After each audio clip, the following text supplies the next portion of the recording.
भक्तजनों, एक बार फिर से आपका मेरे YouTube चैनल पे स्वागत है।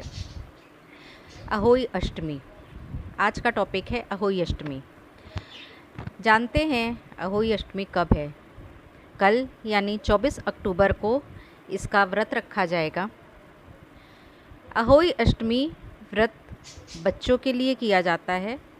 पुराने समय में इस व्रत को पुत्रों के लिए किया जाता था, पर आज के टाइम में पुत्र पुत्री दोनों के लिए ही इस व्रत का पूजन कर सकते हैं, इस व्रत को रख सकते हैं। यह व्रत भी बिल्कुल करवा चौथ की तरह है। जो लोग करवा चौथ रखते हैं वो दिन भर पानी नहीं पीते, कुछ भी खा नहीं सकते। ऐसे ही अहोई अष्टमी में भी दिन भर में कुछ भी खाया पिया नहीं जाता है। जो लोग सरगी लेना चाहें वो सरगी सुबह सुबह ले सकते हैं, पर अहोई में सुबह हल्के फल खाने चाहिए, सूखे मेवे या दूध, अनाज वगैरह खाना मना है। जैसा कि नाम से पता लगता है, अष्टमी के दिन ये व्रत रखा जाता है। करवा चौथ के चौथे दिन ये व्रत होता है। चौथ को करवा चौथ रखा जाता है और अष्टमी को अहोई अष्टमी रखते हैं। जिस तरह करवा चौथ स्त्रियां पति की लंबी आयु के लिए रखती हैं, उसी तरह अहोई अष्टमी माताएं अपने बच्चों की दीर्घायु के लिए और रक्षा के लिए रखती हैं। इस व्रत को खोलने की विधि थोड़ी सी अलग है। इसमें माताएं चंद्रमा को देखकर नहीं, तारों को देखकर व्रत को खोलती हैं। पूरे दिन निर्जला व्रत रखती हैं और शाम को तारों को देखकर व्रत को खोला जाता है। शाम को पूजा के दौरान कथा ज़रूर पढ़ें। जैसा कि आप जानते हैं, बिना कथा के हमारी हर पूजा अधूरी है। तो चलिए जानते हैं अहोई अष्टमी के व्रत की कथा क्या है। प्राचीन काल में एक साहूकार था जिसके 7 बेटे और 7 बहुएं थीं। इस साहूकार की एक बेटी भी थी जो दीपावली में ससुराल से मायके आई थी। दीपावली पर घर को लीपने के लिए 7 बहुएं मिट्टी लाने जंगल में गईं, तो ननद भी उनके साथ चली गई। दीपावली से पहले कार्तिक बड़ी अष्टमी को 7 बहुएं अपनी इकलौती ननद के साथ जंगल में मिट्टी लेने की गईं। जहाँ वे मिट्टी खोद रही थीं, वहीं पर स्याऊ सेहे की मांद थी। मिट्टी खोदते समय ननद के हाथ से सेही का बच्चा मर गया। इससे क्रोध में आकर स्याऊ माता ने ननद से कहा कि अब मैं तेरी कोख बांधूंगी। तब ननद अपनी 7 भाभियों से प्रार्थना की कि तुम में से कोई और मेरे बदले अपनी कोख बंधवा लो। सभी भाभियों ने अपनी कोख बंधवाने से मना कर दिया, लेकिन छोटी भाभी सोचने लगी, अगर मैं कोख नहीं बंधवाऊंगी तो सासू जी नाराज़ हो जाएंगी। ऐसा विचार कर ननद के बदले छोटी भाभी ने अपनी कोख बंधवा ली। उसके बाद जब उसे जो बच्चा होता वो 7 दिन बाद मर जाता। एक दिन साहूकार की स्त्री ने पंडित जी को बुलाकर पूछा कि क्या बात है, मेरी इस बहू की संतान 7वें दिन क्यों मर जाती है। तब पंडित जी ने बहू से कहा कि तुम काली सुरही गाय की पूजा किया करो। उन्होंने बताया कि दरअसल काली गाय स्याऊ माता की भायली है, वह तेरी कोख छोड़े तो तेरा बच्चा जिएगा। छोटी बहू ने पूरी लगन से गाय की सेवा की। एक दिन गौ माता बोली कि मेरे जागने से पहले कोई रोज़ मेरी सफाई कर जाता है, सो आज देखूंगी। गौ माता खूब तड़के जागी तो क्या देखती हैं कि साहूकार की छोटी बहू उसके नीचे सफाई आदि कर रही है।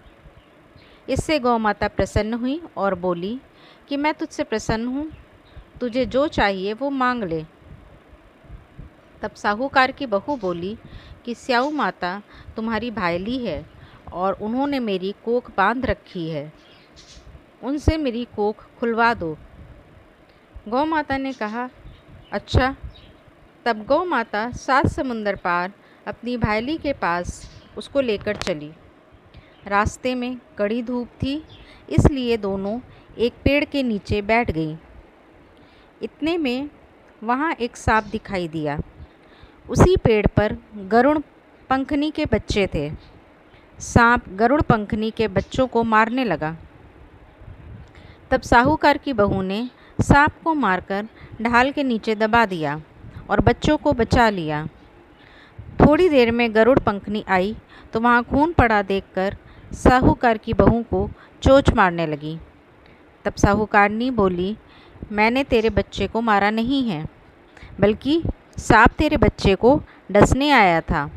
मैंने तो तेरे बच्चों की रक्षा की है। इससे गरुड़ पंखनी प्रसन्न हुई और बोली कि मांग क्या मांगती है। वो बोली, 7 समुंदर पार स्याऊ माता रहती हैं, मुझे तू उसके पास पहुंचा दे। तब गरुड़ पंखनी ने दोनों को अपनी पीठ पर बैठाकर स्याऊ माता के पास पहुंचा दिया। स्याऊ माता उन्हें देखकर बोली कि आ बहन, बहुत दिनों बाद आई। फिर कहने लगी कि बहन, मेरे सिर में जू पड़ गई है। तब सुरही के कहने पर साहूकार की बहू ने सिलाई से उसकी जुएं निकाल दी। इस पर स्याऊ माता प्रसन्न होकर बोली कि तेरे 7 बेटे और 7 बहुएं हों। साहूकारनी बोली कि मेरा तो एक भी बेटा नहीं, 7 कहाँ से होंगे। स्याऊ माता बोली, वचन दिया, वचन से फिरूं तो धोबी के कुंड पर कंकरी होऊं। तब साहूकार की बहू बोली, मेरी कोख तो तुम्हारे पास बंद पड़ी है। तब स्याऊ माता बोली कि मैंने तेरी कोख खोल दी। जा, तेरे घर में तुझे 7 बेटे और 7 बहुएं मिलेंगी। तू जाकर उजमन करना, 7 अहोई बनाकर 7 कढ़ाई करना। वह घर लौट कर आई तो देखा 7 बेटे और 7 बहुएं बैठी हैं। वह खुश हो गई। उसने 7 अहोई बनाई, 7 उजमन किए, 7 कढ़ाई की। दिवाली के दिन जेठानियाँ आपस में कहने लगी कि जल्दी जल्दी पूजा कर लो, कहीं छोटी बहू बच्चों को याद करके रोने न लगे। काफ़ी देर तक रोने की आवाज़ नहीं आई तो उन्होंने अपने बच्चों को भेजा। बच्चों ने देखा और वापस जाकर कहा कि चाची तो कुछ मांड रही हैं, खूब उजमान हो रहा है। यह सुनते ही जेठानियाँ दौड़ी दौड़ी उसके घर गईं और जाकर पूछने लगीं कि तुमने कोख कैसे छुड़ाई। वह बोली, तुमने तो कोख बंधाई नहीं, मैंने बंधा ली। अब स्याऊ माता ने कृपा करके मेरी कोख खोल दी है। स्याऊ माता ने जिस प्रकार उस साहूकार की बहू की कोख खोली, उसी प्रकार हमारी भी खोलियो, सबकी खोलियो। कहने वाले की, हुंकार भरने वाले की और परिवार की कोख खोलियो। इस व्रत को जिनके संतान नहीं है वो भी रख सकते हैं, संतान पाने की आशा में। अगर आपको ये सब जानकारियाँ पसंद आई हों तो मेरे चैनल को ज़रूर सब्सक्राइब करें। यहाँ तक मेरा साथ देने के लिए धन्यवाद।